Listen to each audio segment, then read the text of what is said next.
Magandang umaga sa inyo mga kalitsyon. Tayo ngayon ay papunta sa isang bayan sa Cavite upang kumuha ng supply ng baboy.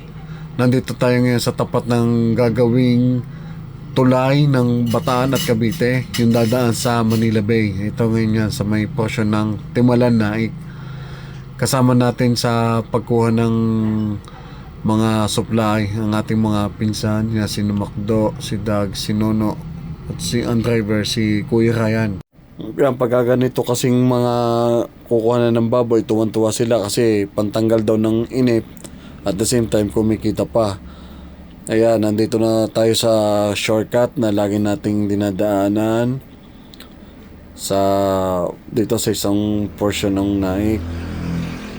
Naghihintay na sila. Yan, nung makita ko sila nasa gilid na nagmimerienda at sila daw ay gutom na.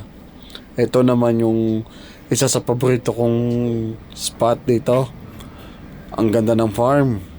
Wag lang na sana itong makita ni "This is Lance Singcha Villar." Sigurado yan.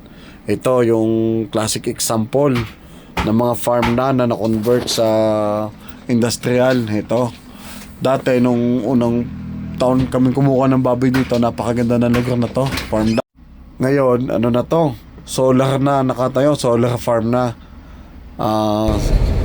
Malaking portion ng lupa ang kinain ng solar farm sa lugar na to.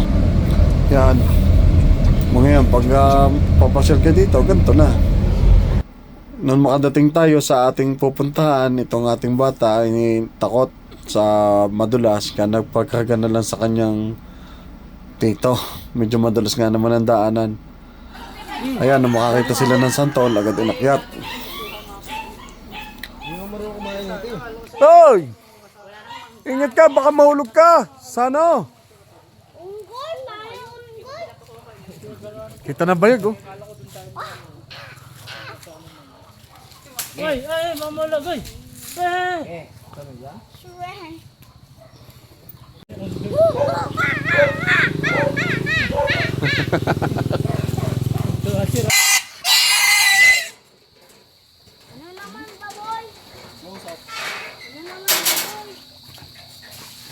Ayan, muli nagpagkarga na naman ang ating baby sa kanyang tito at madulas daw.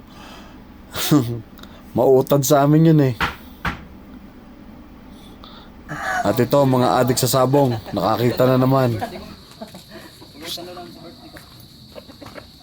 Makuha ng baboy, bumili ng manok. Nagbisita sa asawa. Bisita pa sa asawa. At ito nga, pauwi na po tayo. Nakakuha na tayo ng baboy. Anim ang nakuha natin. Tapos may nakuha din tayo mga putas. Mababait talaga mga taga-lugar na yon. At ito, nandito na po tayo sa ating tindahan. Bababa na po natin to sa may kulungan. Doon sa kabila, sa may Tres Cruces.